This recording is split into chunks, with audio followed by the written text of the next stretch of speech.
Aleluia, glória a Deus, agora foi. Graça e paz, igreja. Amém, aleluia. Estou muito feliz de estar aqui nessa manhã.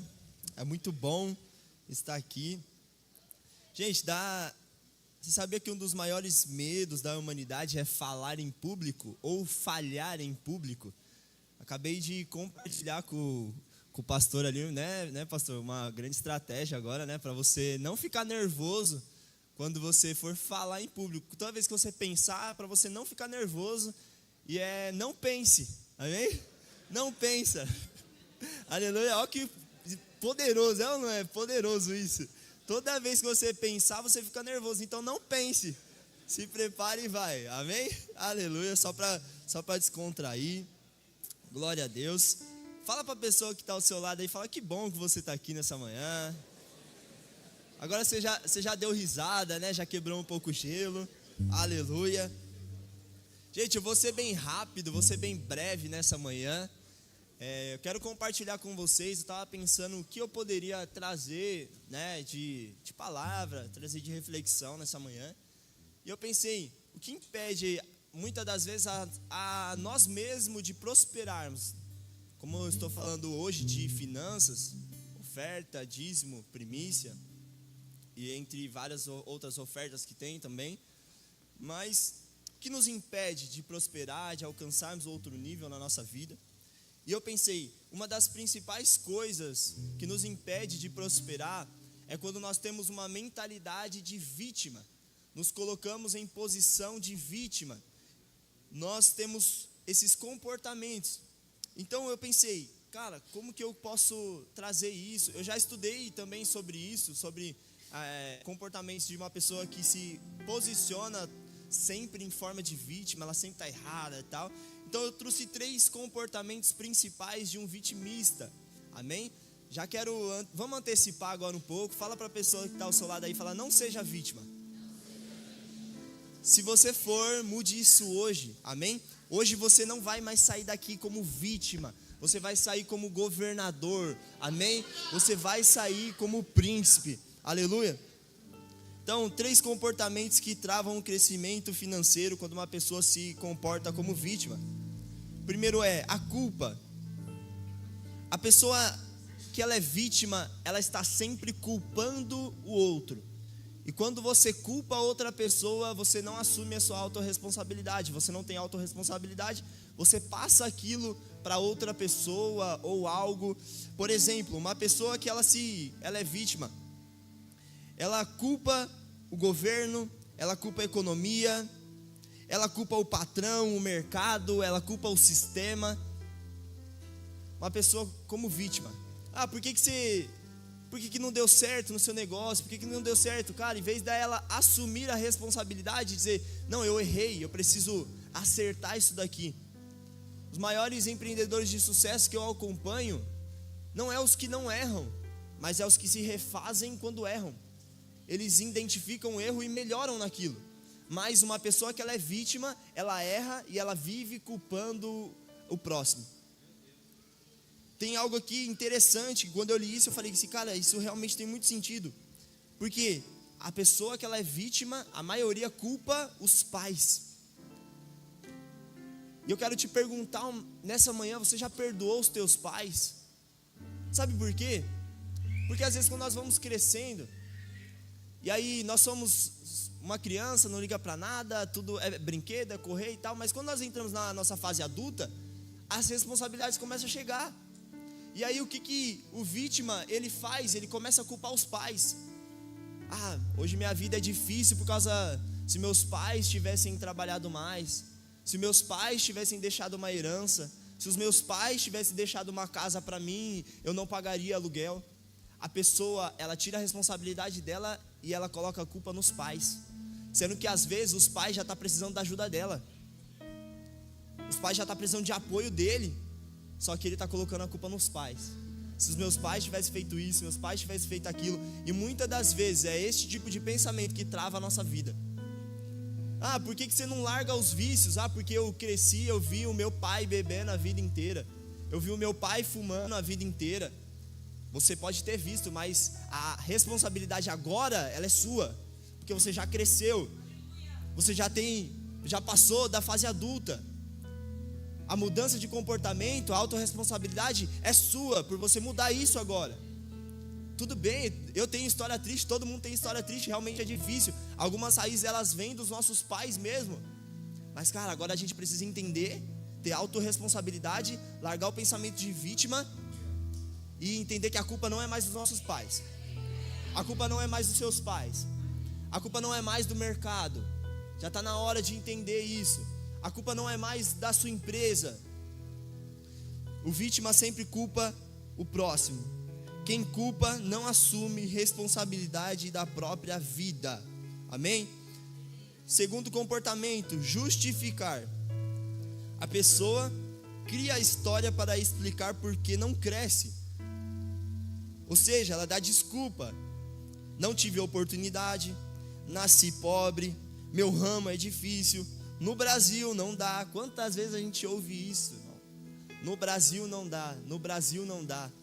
Tem pessoas crescendo, tem pessoas rompendo e tem pessoas falando, no Brasil não dá, no Brasil não dá. A igreja está crescendo, a igreja está avançando, o propósito está acontecendo, o reino está expandindo, mas tem pastores falando, mas aqui no Brasil a cultura não dá. A igreja, os jovens, o sistema vive justificando o erro. Esse negócio não funciona mais. Uma das mentalidades é isso. Toda justificativa é uma forma elegante de desistir. Toda vez que você começa algo, você desiste, você dá uma justificativa. Comecei para a igreja, parei, não, mas é muito difícil. Não, é a religiosidade da igreja. É a igreja que coloca isso. Eu não consigo ofertar. Não, mas é porque esse negócio de oferta não é de Deus. Isso aí não funciona. A pessoa busca justificativa por aquilo que ela não consegue fazer. Então, a justificativa é uma forma elegante de você desistir. Aí vai vir aqui, vou ofertar. Não vou ofertar porque o pastor vai pegar o dinheiro no final do culto. Olha a justificativa. O dinheiro é para pastor, eu não dou dinheiro para pastor. Eu não apoio essas coisas. Deus só se importa com o meu coração e está tudo certo. Olha a justificativa. Mas sabe por quê? Na verdade, é algo que você não consegue fazer. E aí você dá uma justificativa para isso. Então, terceiro, para não demorar muito, a vítima vive reclamando. Aquilo que você foca, cresce. Mas aquilo que você foca, cresce. E aquilo que você verbaliza, se reforça. Tudo que você focar vai crescer, e tudo que você verbalizar vai se reforçar na sua vida. Então, se você reclamar muito, mais reclamação você vai enxergar e você vai ver. Reclamar treina a mente para enxergar mais problemas e menos oportunidade. Cara, eu vi uma pessoa que eu atendi um cliente, aí eu conversando ali com ele, eu falei assim, não, ok, cara, não, realmente uns problemas, passa os problemas difíceis, né, e tal. Aí ele falou desse jeito pra mim, se não fosse os meus pais, ele falou assim, a gente só nasceu errado. Porque se não fosse os meus pais, se os meus pais fossem mais bem sucedidos, talvez teria deixado alguma herança e a minha vida seria mais fácil. Cara, eu olhei pra ele, quase que eu falei assim, eu pensei, mas eu não quis desrespeitar ele. Mas qual é o problema disso, da vítima? Ela está cometendo o mesmo erro. Por quê? Porque está olhando para os pais e está cometendo o mesmo erro com os filhos. E naquele momento os filhos deles também estavam lá. E eu falei assim, cara, olha como que as coisas são. Enquanto o cara olha para o erro e justifica, se coloca como vítima culpando os pais, ele está cometendo o mesmo erro dele em cima dos filhos. Por quê? Porque a mesma herança que o pai não deixou para ele também, se ele não focar naquilo que é importante, ele também não vai deixar nada para os filhos dele. Mas a pessoa ela está presa, por quê? Porque está olhando, está se colocando como vítima, colocando a culpa é dos meus pais, a culpa é dos meus pais. Se ela assume a responsabilidade, ela toma o poder de mudar aquela situação. Amém? Então vamos lá. Quanto mais você reclama, mais motivos para reclamar aparece. A pessoa entra no carro, sai reclamando. Reclama do carro, chega em casa, vê um negócio que reclama da casa. E ela vai viver reclamando o dia inteiro por tudo. Por quê? Porque quanto mais você reclamar, mais vai aparecer coisa para você reclamar. Amém? É tipo aquele negócio lá, você nunca viu o carro na vida. Quando você começa a perceber, você compra um carro, por exemplo, você começa a ver um monte de carro igual ao seu. É impressionante, nunca vi, o carro é um sonho, é uma joia rara, tem um no país, mas quando você compra, parece que aparece um monte, cada esquina tem um carro. É ou não é? Por quê? Porque tudo aquilo que você percebe começa a aparecer, e não é porque começa a aparecer do nada, é porque sempre teve ali, mas você não percebia. Mas você começa a dar atenção para aquilo, começa a gerar uma percepção, amém? Então eu quero, agora vou entrar na Bíblia mesmo, na palavra de Deus. O que isso tem a ver? Porque nós não podemos nos colocar como vítima, porque o vitimismo nos impede de prosperar. Mas eu entendo também que muitas das vezes Deus promete coisas para nós, e nós olhamos para dentro de nós mesmos e falamos: como isso vai acontecer? Porque como que eu vou fazer isso? Quem é que já recebeu promessa de Deus? Levanta a mão, faz assim. Eu creio que todo mundo. Mas agora, das promessas que você recebeu, como que isso vai se cumprir na sua vida? Cara, como que você vai fazer isso? Jeremias 1:5 está escrito assim: Deus falando para Jeremias: eu já te escolhi antes que você Desculpa, vou voltar. Jeremias 1:5: eu já o escolhi antes de você ser formado no ventre da sua mãe. Antes do seu nascimento eu já havia separado e escolhido você para ser o meu profeta às nações. Jeremias recebe uma palavra de Deus. Deus falando: Jeremias, eu já te escolhi antes de você nascer, e eu já te separei a profeta às nações. Jeremias, algo grandioso eu tenho para a sua vida. Então imagina, nós recebemos uma palavra. Aqui eu acredito, a gente ia falar amém, ia rodar no chão, ia falar é isso. Mas Jeremias, ele olhou para dentro dele, ele se viu como vítima. Nisso aqui que eu acabei de falar, nessas características.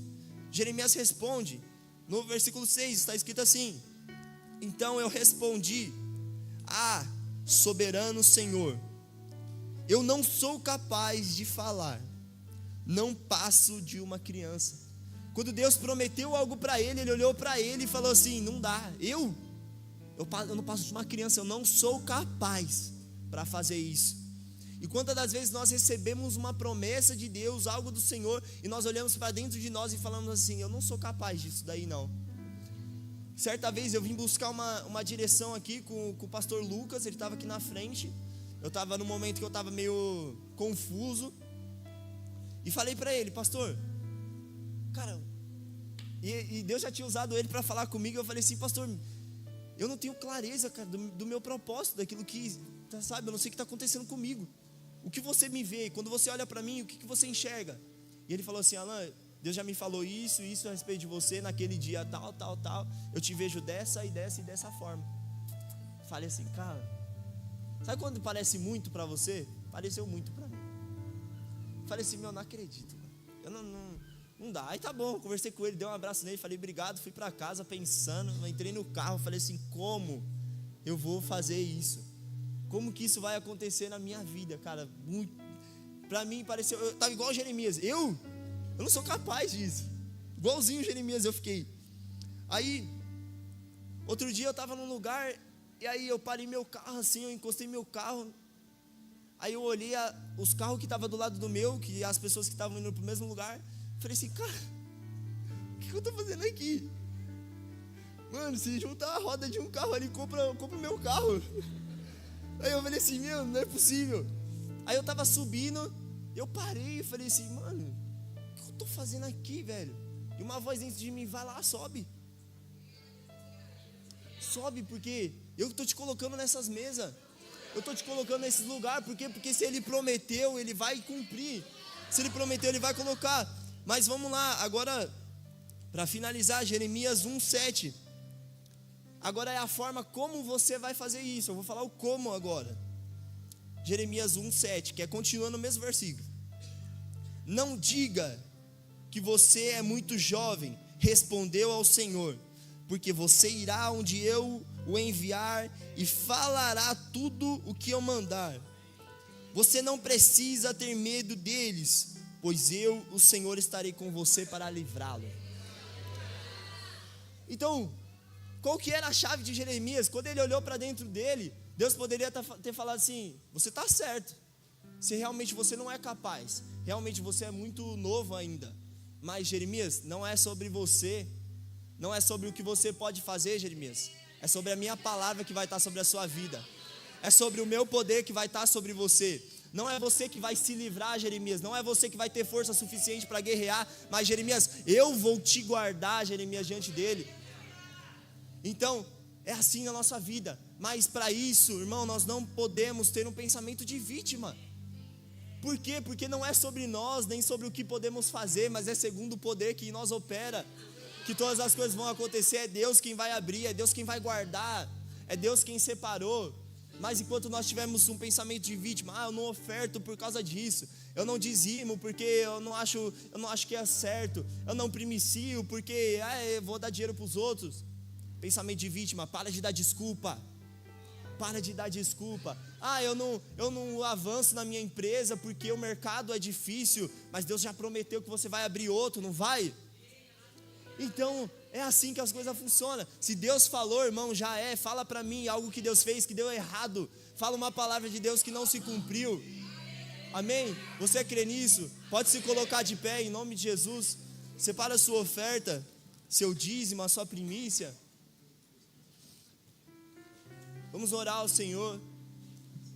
Pai, nessa manhã eu te agradeço, Senhor, por este momento. Senhor, eu te agradeço por essa palavra, Senhor. E agora, mais uma vez, Senhor, nós sabemos que não é sobre nós, nem sobre o que podemos fazer, Senhor, mas é segundo o teu poder, Pai. É segundo a tua palavra, Senhor, que está em nós. Senhor, muitos aqui, Senhor, se sentem inferiores, Pai. Podemos escutar, Senhor, as tuas promessas, Senhor, e olhar para dentro de nós e falar como que isso vai acontecer. Mas, Senhor, nós sabemos, Pai, que há um poder que em nós opera, Senhor, capaz de fazer tudo e muito mais, abundantemente além daquilo que nós sonhamos, daquilo que nós pedimos e imaginamos. Abençoa o teu povo, Senhor, nessa manhã. Abençoa a tua igreja nessa manhã, Senhor. Prospera, Senhor, o teu povo, Pai, em nome de Jesus. Amém. Pode trazer sua oferta.